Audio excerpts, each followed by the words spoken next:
Rayford passou 20 minutos pondo em risco a sua vida e a de Mac. A habilidade para pilotar um helicóptero nunca termina, mas com o avanço da tecnologia, ele precisaria acostumar-se para saber lidar com o que tinha em mãos. Rayford se lembrava de ter pilotado helicópteros grandes, lentos, pesados. Este voava como uma libélula. O acelerador de mão era tão sensível quanto um manche, e Rayford constatou que não estava apto a pilotá-lo. Derivou para um lado, com uma manobra muito forte e muito rápida, e depois para o outro, endireitando o corpo rapidamente, mas inclinando-se outra vez. Estou quase vomitando, gritou Mac. Em meu helicóptero não, de jeito nenhum, disse Rayford. Ele diminuiu a altitude 4 vezes. Na segunda, a manobra foi forte demais. Isso não acontecerá novamente, ele prometeu. Agora peguei o jeito, disse assim que ganhou altitude pela última vez. Agora vai ser fácil manter a direção e o equilíbrio. Eu mereço tudo isso, disse Mac. Você vai querer pilotar o tempo todo, até onde Albi trabalha? Você está dizendo pousar em um aeroporto diante de pessoas estranhas? Um batismo de fogo. Mac indicou-lhe a rota. Mantenha o helicóptero naquela direção e poderemos tirar uma soneca até enxergarmos a torre de Al-Basra. Alinhe-o, deixe que ele vá sozinho e me conte a história da nova igreja de Irene. Rayford passou a viagem terminando sua história. Contou que o fato de Irene sentir-se frustrada por não encontrar nada profundo, nem substancioso, nem pessoal na igreja que frequentavam, serviu como desculpa para ela comparecer com menos assiduidade. Quando Irene chamou-lhe a atenção, ele retrucou que ela também não se sentia satisfeita naquela igreja.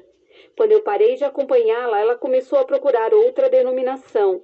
Conheceu algumas mulheres simpáticas de uma igreja desconhecida e elas a convidaram para um estudo bíblico.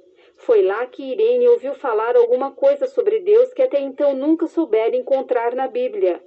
Ela descobriu onde ficava a igreja, começou a frequentá-la e conseguiu arrastar-me até lá. O que ela ouviu de diferente? Já estou chegando lá. Não enrole muito. Rayford conferiu os controles para ver se estava na altura correta. Eu disse para você não enrolar muito a história, disse Mac. Bem, eu não entendi a nova mensagem da igreja, prosseguiu Rayford. Na verdade, nunca entendi até Irene ser arrebatada. A igreja era completamente diferente da que eu conhecera. Eu me sentia desconfortável. Quando os crentes não me viam por lá, imaginavam que eu estivesse trabalhando. Quando eu comparecia, faziam perguntas sobre meu trabalho e eu me limitava a sorrir e dizer-lhe que a vida era maravilhosa. Mesmo quando eu estava em casa, comparecia esporadicamente.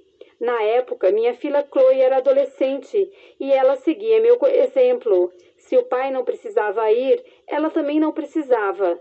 Irene, contudo, gostava demais da nova igreja. Ela me deixava nervoso quando começava a falar sobre pecado, salvação da alma, perdão e sangue de Cristo. Dizia que aceitara Cristo e nascera de novo. Ela começou a me pressionar, mas eu não queria saber de nada. Aquilo me soava como uma esquisitice, um fanatismo.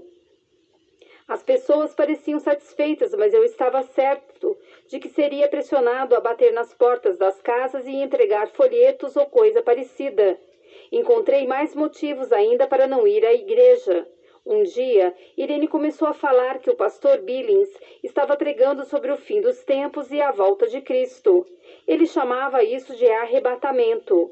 Ela me disse mais ou menos isto: não seria maravilhoso não morrer e ir ao encontro de Jesus no ar? Eu lhe respondi: ah, sim, isso faria de mim um homem morto. Ela ofendeu-se. Disse-me para ser menos petulante e que eu não sabia para onde estava indo. Aquilo me deixou furioso. Eu lhe disse que me sentia feliz por ela estar tão certa de tudo isso. Disse-lhe que ela iria para o céu e eu direto para o inferno. Ela não gostou nem um pouco daquilo. Posso imaginar, disse Mac.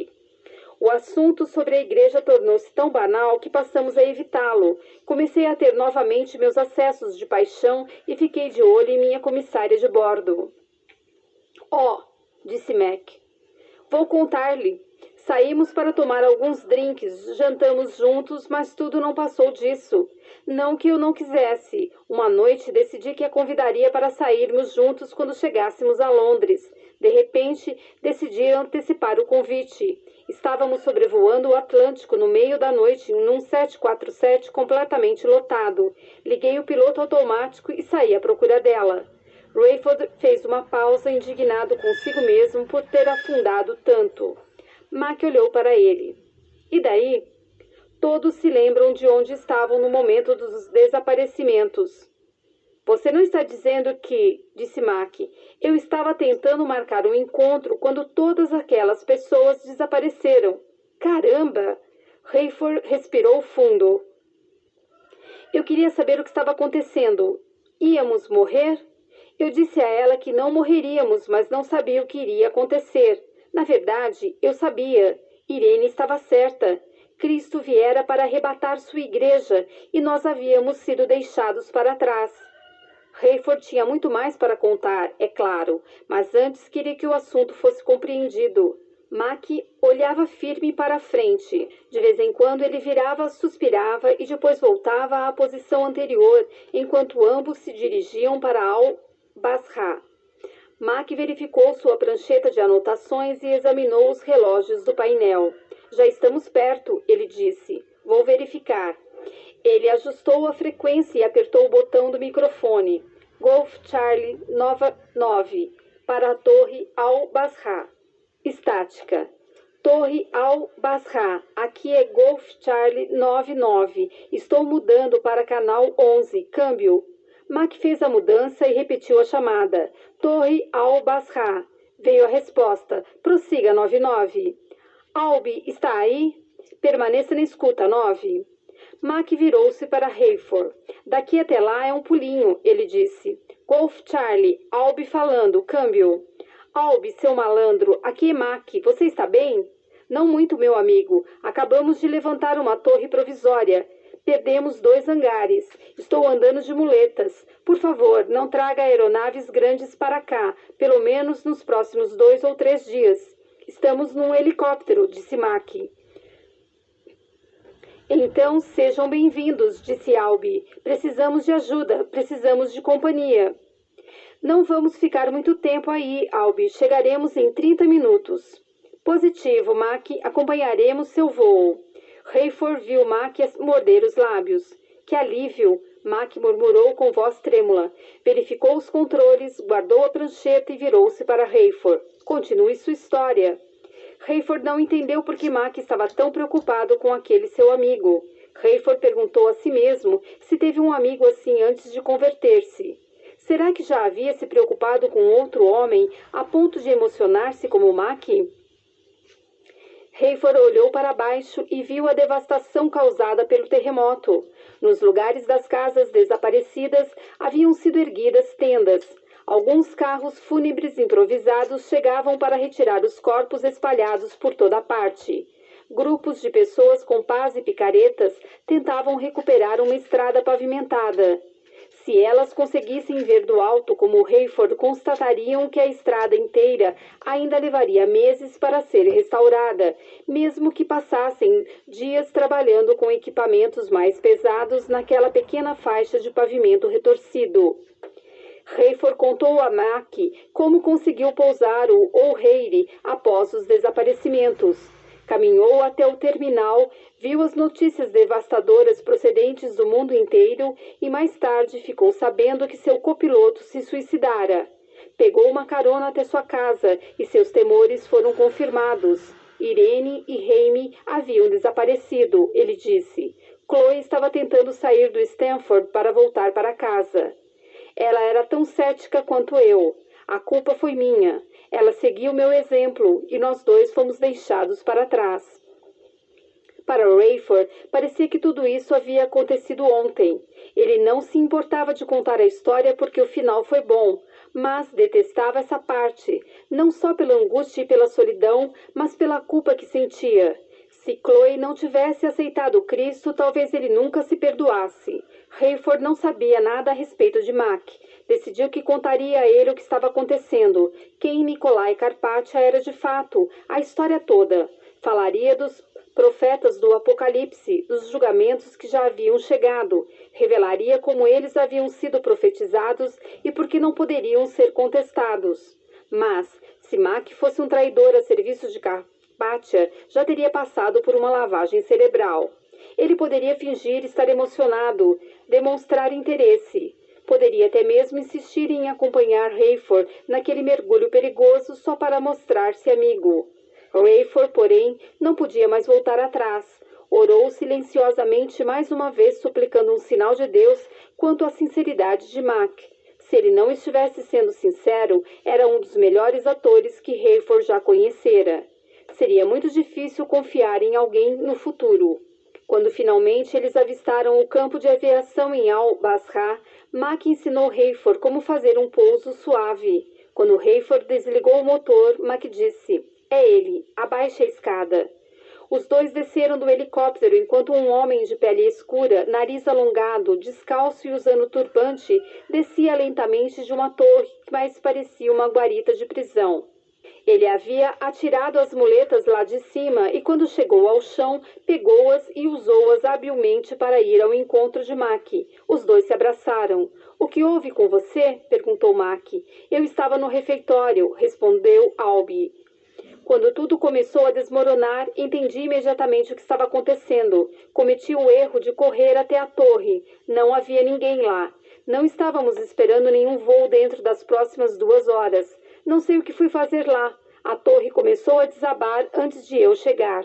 Consegui correr, mas um caminhão de combustível foi atirado na minha frente. Eu vi quando ele vinha na minha direção e tentei saltar por cima da cabina, que estava virada de lado. Quase cheguei ao outro lado, mas enrosquei o tornozelo no pneu e raspei a canela no parafuso da maçaneta. Mas o pior não foi isso. Quebrei o pé. Não há material para engessá-lo e sou um dos últimos na lista de prioridades. Vou ficar bem. Alá vai me abençoar." Mac apresentou Hayford a Albi. "Quero saber a história de vocês", disse Albi. "Onde vocês estavam no momento do terremoto? Quero que me contem tudo, mas antes, se vocês tiverem tempo, poderiam dar uma mãozinha." Máquinas pesadas já estavam nivelando uma área enorme, preparando-a para ser asfaltada. Seu patrão, ele mesmo, o potentado, ficou satisfeito com nossa cooperação. Estamos tentando fazer o possível para ajudar a manter a paz mundial. Que tragédia isso ter acontecido depois de tudo o que ele tem feito. Hayford permaneceu calado. "Albi", disse Mac, "podemos ajudar mais tarde, mas agora precisamos comer alguma coisa." "O refeitório não existe mais", disse Albi. "Não tenho notícia de seu restaurante favorito na cidade. Vamos ver como ele está? Você tem um carro?" "Aquela velha picape", disse Albi. Hayford e Mac o acompanharam enquanto ele se dirigia até a picape de muletas. "Está difícil pisar na embreagem", ele disse. "Você poderia dirigi-la?" Mac sentou-se ao volante. Albi sentou-se no meio, com os joelhos abertos para não atrapalhar a mudança de marchas. A picape seguiu sacolejando e trepidando sobre estradas de terra até chegar aos arredores da cidade. O cheiro do local provocava náuseas em Hayford. Ele ainda achava difícil aceitar que isso fazia parte do plano supremo de Deus. Será que tantas pessoas como estas teriam de sofrer para que seu plano fosse cumprido? Ele se consolava ao pensar que esse não era o resultado desejado por Deus. Hayford acreditava que Deus era fiel à sua palavra, que ele concedera oportunidades suficientes ao povo e o que estava acontecendo agora servia para chamar a atenção da humanidade. Homens e mulheres chorando e gemendo carregavam corpos sem vida nos ombros ou em carrinhos de mão pelas ruas apinhadas. Parecia que todos os quarteirões haviam sido destruídos pelo terremoto. Uma das paredes de concreto do restaurante favorito de Mac tinha desabado, mas a administração instalara uma cortina improvisada e a casa estava funcionando. Por ser um dos poucos estabelecimentos abertos, o local estava lotado e os clientes comiam em pé.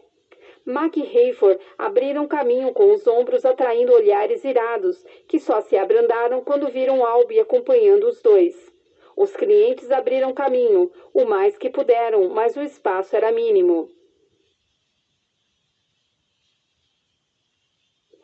Hayford não confiava muito na higiene daquela comida, mas, mesmo assim, sentiu-se agradecido. Após 2 mordidas em um rolo de massa folhada recheado com carne de carneiro moída e temperos, ele cochichou no ouvido de Mac. Depois de ver e cheirar isto e comer neste lugar, acho que a fome é o melhor tempero. No caminho de volta, Mac parou à beira de um terreno poeirento e desligou o motor. Eu queria saber se você estava bem, Albi, ele disse, mas esta é uma visita de negócio. Ótimo, disse Albi. Como posso ajudar? Equipamento de mergulho, respondeu Mac. Albi franziu a testa e mordeu os lábios. Mergulho, ele disse simplesmente. Você precisa de tudo? Roupa, máscara, tubo de respiração, tanque de oxigênio, nadadeiras? Tudo, tudo. Pesos, lastro, luzes? Talvez. Pagamento em dinheiro? Claro. Preciso verificar, disse Albi. Tenho um fornecedor. Não ouvi notícias dele desde o terremoto. Se você precisa do material, eu posso arrumar. Vamos combinar assim. Se você não receber notícias minhas, volte daqui a um mês que estará tudo providenciado. Não posso esperar tanto tempo assim, disse Hayford impulsivamente. Não posso garantir nada antes disso. Nas circunstâncias atuais, esse tempo parece ser pouco para mim. Hayford não tinha condições de argumentar. Pensei que fosse para você, Mac, complementou Albi. Precisamos de 2 equipamentos. Vocês vão passar a trabalhar como mergulhadores? Mais ou menos, respondeu Mac. Por quê? Você acha que podemos alugar em vez de comprar? Existe essa possibilidade? Perguntou Hayford. Albi e Mac olharam para Hayford e caíram na gargalhada. No mercado negro não se aluga nada, disse Albi. Hayford foi obrigado a rir de sua ingenuidade, mas o riso parecia algo que ficara para trás. De volta ao aeroporto, Hayford e Mac pegaram uma pá, cada um enquanto um caminhão despejava uma camada de pedregulho para restaurar a pista. Eles se esqueceram do tempo e várias horas se passaram. Pediram a uma pessoa que fosse chamar Albi. Você pode enviar uma mensagem para a Nova Babilônia? Perguntou Mac. Será necessário um relé, mas tanto Car como Wazit estão no ar desde hoje de manhã. Sim, é possível. Mac escreveu a mensagem pedindo que fosse enviada via rádio para a base da comunidade global, informando que Steele e McCullin estavam participando de um trabalho voluntário na reconstrução de um aeroporto e que retornariam no início da noite. O relógio marcava perto de 9h30 da manhã de terça-feira, horário da região central dos Estados Unidos, quando Buck acordou sobressaltado. O dia estava claro e ensolarado, e ele dormira profundamente após aquele sonho rápido no meio da noite. Um som constante chegava até seu subconsciente, mas por quanto tempo? Assim que seus olhos se acostumaram à claridade, ele entendeu que o barulho não era recente. Parecia vir do quintal da casa, mais além do Range Rover. Buck caminhou vagarosamente até a janela e abriu-a, encostando o rosto na vidraça para enxergar o mais longe que pudesse. Talvez fossem equipes de emergência trabalhando para restabelecer a energia elétrica na região, e ele e Tizion seriam beneficiados mais cedo do que imaginavam. Mas, e aquele cheiro? Será que algum caminhão estava trazendo comida para os trabalhadores? Buck se vestiu e viu luz acesa no corredor. Então não havia sido um sonho?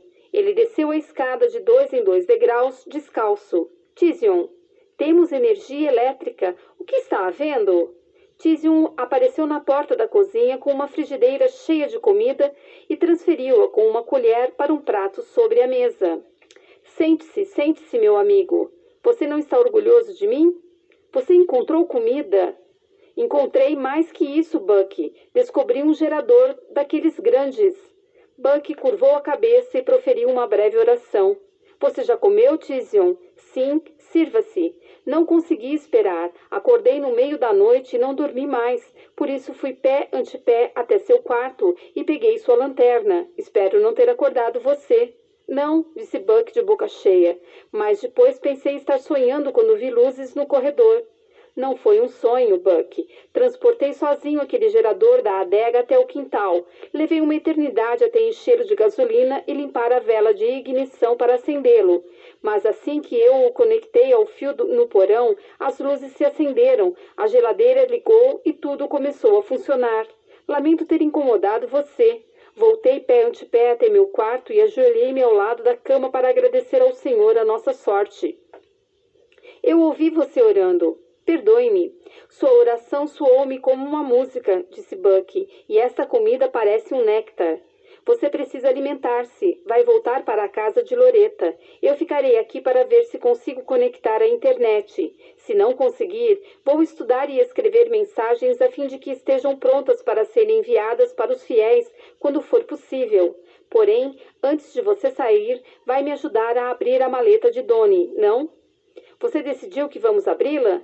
Em outras circunstâncias, não, mas temos pouquíssimas ferramentas de sobrevivência. Cameron, precisamos aproveitar tudo o que estiver por aqui. Felizmente, a caixa d'água da casa de Donnie permanecera intacta, e após um banho quente, alguns minutos depois, Buck sentiu-se revigorado. Por que será que o conforto pessoal deixava o dia mais brilhante, mesmo diante de um momento tão crucial? Buck sabia que estava sendo contraditório. Todas as vezes que seu lado prático e realista de homem da imprensa assumiu o controle, ele tinha de lutar contra isso. Desejava pensar que Chloe escapara da morte, mas o carro dela ainda estava na casa. Por outro lado, ele não encontrara seu corpo. Toneladas de entulhos cobriam o local e ele não havia feito muito progresso em suas escavações. Será que teria de retirar todo aquele entulho para provar a si mesmo que ela estava lá ou não? Estava disposto a isto. Só esperava que houvesse um jeito melhor. Pouco antes de sair da casa, Buck ficou intrigado por Tizion não tê-lo esperado para tirar a maleta de Donnie do rover. O rabino a colocara em cima da mesa. Seu rosto estampava um ar estranho, cauteloso. Eles estavam prestes a arrombar uma maleta contendo coisas pessoais de alguém, mas ambos tinham-se convencidos de que Donnie aprovaria essa atitude. Também estavam preparados para fechá-la e desfazer-se dela, caso encontrassem apenas assuntos de natureza pessoal. Há ferramentas de todos os tipos no porão, disse Tizion. Eu poderia ser extremamente cuidadoso e abri-las de maneira a não prejudicar sua estrutura. O quê? Exclamou Buck. Prejudicar sua estrutura? Você não está querendo estragar essa maleta barata? Que tal eu poupar-lhe tempo e esforço? Sentado na cadeira da cozinha, Buck virou a maleta de plástico de pouco mais de 10 centímetros de profundidade na posição vertical e prendeu-a entre os joelhos. Virou ambos os joelhos para a esquerda e deu um tranco na maleta com o punho, forçando-a a cair entre seus tornozelos e bater com um dos cantos no chão. As fechaduras separaram-se e a maleta abriu-se. As pernas de Buck impediram que ela se abrisse totalmente e seu conteúdo voasse longe. Com uma sensação de dever cumprido, ele a colocou em cima da mesa e virou-a de frente para Tizion. Então era isto o que aquele jovem transportava dentro de sua maleta de um lado para o outro, disse Tizion. Buck inclinou-se para olhar. Arrumados em pilhas estavam dezenas de cadernos espirais, mais ou menos do tamanho de um bloco de anotações para taquigrafia. Cada um deles tinha uma etiqueta com datas escritas manualmente. Tizion retirou algumas e Buck pegou outro tanto. Ele folheou-os e constatou que cada um continha anotações de aproximadamente 2 meses. Isso aqui parece ser o diário dele, disse Buck. Sim, disse Tizion. Se for, não devemos violar sua privacidade. Eles se entreolharam. Buck perguntou a si mesmo qual deles examinaria os cadernos para saber se continham anotações particulares que deveriam ser inutilizadas ou anotações técnicas que talvez fossem úteis ao comando tribulação. Tizion ergueu as sobrancelhas e fez um sinal afirmativo para Buck. Buck abriu um caderno no meio. Estava escrito o seguinte: conversei com Bruce B. sobre os equipamentos necessários para o abrigo subterrâneo. Ele ainda parece relutante em mencionar o local. Eu não preciso saber. Apenas sugeri especificações tais como eletricidade, água, telefone, ventilação, etc. Isso não é assunto pessoal, disse Buck. Vou estudá-los hoje para ver se há alguma coisa que possamos usar. É estranho o modo como ele os empilhou. Não creio que ele tenha perdido a sequência das datas e ele usou todos os espaços possíveis. O que é isto? Perguntou Buck, virando as páginas até o fim. Veja só, ele desenhou uma planta à mão. É a planta de meu abrigo, exclamou Tizion. Foi onde eu fiquei. Então foi ele quem desenhou a planta do local. Mas parece que Bruce nunca lhe contou onde estava construindo o abrigo. Tizion apontou para um trecho na página seguinte. A construção de um abrigo duplo em meu quintal está sendo mais trabalhosa do que eu esperava. Sandy está achando tudo muito divertido. A tarefa de encher sacos de terra e guardá-los na caminhoneta dela tem nos ajudado a superar nossa perda. Ela gosta muito da natureza clandestina desse trabalho. Nós nos revezamos para descarregar a terra em vários lugares. Hoje, a caminhoneta ficou tão pesada que os pneus traseiros pareciam que iam estourar. Foi a primeira vez que eu a vi sorrir depois de meses. Buck e Tizion entreolharam-se. É possível, disse Tizion, um abrigo no quintal deles? Como não vimos esse abrigo? Cavamos lá perto ontem à noite. Ambos caminharam até a porta dos fundos e examinaram o gramado. A cerca que havia entre a casa de Donnie e os escombros da casa ao lado havia sido arrancado do chão pelo terremoto. Talvez eu tenha estacionado acima da entrada, disse Buck. Ele manobrou o rover e afastou-o dali. Não vejo nada aqui, disse Tizion, mas o diário indica que isso não foi um sonho. Eles estavam tirando terra. Tentarei hoje encontrar algumas barras de metal, disse Buck. Vamos fazê-las atravessar a grama para ver se encontramos essa coisa. Então vá, termine sua tarefa na casa de Loretta. Tenho muito o que fazer no computador. O sol estava se pondo no Iraque. É melhor voltarmos, disse Hayford ofegante. O que será que eles vão fazer conosco? Disse Mac. Demitir-nos? Assim que ele souber que você está por perto, Mac, poderá cumprir sua ameaça de me prender. Só um sujeito como ele pode pensar que um homem sozinho é capaz de dar uma volta ao mundo com aquele côndor e retornar. A propósito, você parou para pensar por que ele chama aquela coisa de 216? O número de seu escritório também era 216, apesar de estar localizado no último andar de um edifício de 18 andares. Nunca pensei nisso, disse Hayford. Não vejo motivos para me preocupar. Talvez seja o número de sorte dele. Enquanto Hayford e Mac marchavam de volta à torre com as pás sobre os ombros, Albie foi ao encontro deles, equilibrando-se nas muletas. Não tenho palavras para agradecer a ajuda de vocês, cavalheiros. Vocês são amigos verdadeiros de Alá e do Iraque, amigos verdadeiros da comunidade global. Talvez a comunidade global não goste de ouvir você reverenciar Alá, disse Hayford. Você, um homem tão leal, ainda não se converteu à fé enigma babilônia? Juro sobre o túmulo de minha mãe que nunca vou afrontar Alá com tamanha blasfêmia. Então, pensou Hayford, os cristãos e os judeus não são os únicos que estão contra o novo Papa Peter Matthews. Albie os conduziu até o local onde eles deveriam deixar as pás. Em voz baixa, ele disse: Estou feliz por poder informar-lhes que já fiz alguns contatos iniciais. Acho que não vou ter problemas em encontrar o equipamento para vocês. Completo? Perguntou Mac. Completo. Quanto? Perguntou Mac. Tomei a liberdade de anotar o valor, disse Albie. Ele tirou um papel do bolso e apoiou-se nas muletas para abri-lo sob uma luz fraca. Caramba, disse Hayford. Isso é 4 vezes mais do que eu pagaria por 2 equipamentos de mergulho. Albie guardou o papel no bolso. Este é exatamente o dobro do preço no varejo. Nem 1 centavo a mais.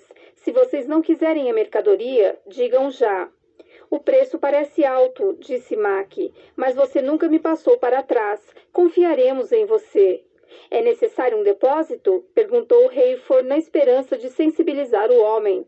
Não, ele disse, fixando o olhar em Mac, não em Hayford. Você confia em mim, eu confio em você. Hayford assentiu. Albie estendeu sua mão ossuda e apertou-a de Hayford com força. Até daqui a 30 dias, a menos que eu entre em contato com vocês antes. Mac assumiu os controles para o voo de volta. Conseguiu força suficiente para terminar sua história, Ray? A caminho da casa de Loretta, Buck parou diante das ruínas da igreja Nova Esperança e passou a pé pela cratera, onde o carro dela estava caído a mais de 6 metros da superfície. O corpo de Loretta ainda estava lá, mas Buck não teve coragem de olhar. Se alguns animais a tivessem encontrado, ele não queria ver a cena. Também evitou olhar para o local onde encontrara Donnie Moore. Novos abalos haviam derrubado mais escombros por cima dele. Buck caminhou cuidadosamente até onde se localizava o abrigo. Havia mais escombros por ali. Ele escorregou e quase caiu da escada de concreto que conduzia até a porta de entrada. Talvez houvesse ali alguma coisa que pudesse ser aproveitada. Mas ele poderia voltar em outro dia. Enquanto se dirigia para o Range Rover, Buck passou os dedos em sua bochecha inchada. Por que os machucados pioraram e ficaram mais sensíveis no dia seguinte? Havia muito trânsito naquela área. Aparentemente, todos os caminhões basculantes, escavadeiras ou reboques que não haviam desaparecido tinham sido convocados para trabalhar. Buck não pôde estacionar no local do dia anterior. Equipes de trabalho tentavam pôr no lugar o asfalto da rua de Loretta. Caminhões de lixo transportavam pedaços enormes de concreto.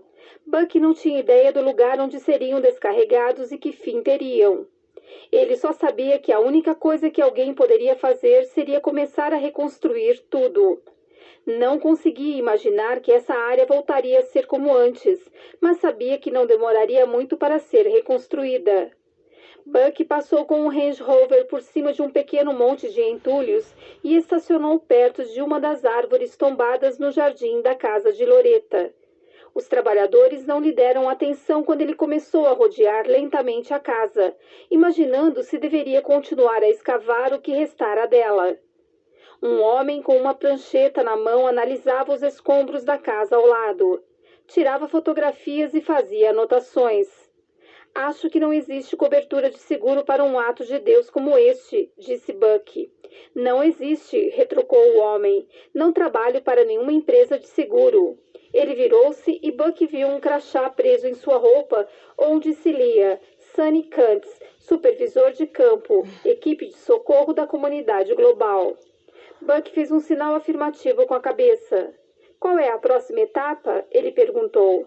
Vamos enviar fotografias e estatísticas via fax para a sede da CG. Eles mandam o dinheiro. Nós reconstruímos. A sede da CG continua em pé? Não, está sendo reconstruída também. Os que sobreviveram estão em um abrigo subterrâneo equipado com alta tecnologia. Você pode comunicar-se com a Nova Babilônia?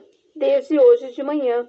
Meu sogro trabalha lá. Você acha que eu poderia comunicar-me com ele? É claro que pode. Kuntz consultou seu relógio. Ainda não são 9 horas da noite na Nova Babilônia. Conversei com uma pessoa de lá cerca de 4 horas atrás. Eu queria que eles soubessem que pelo menos encontramos um sobrevivente desta área. Encontraram? Quem? Não estou autorizado a lhe dar essa informação, senhor.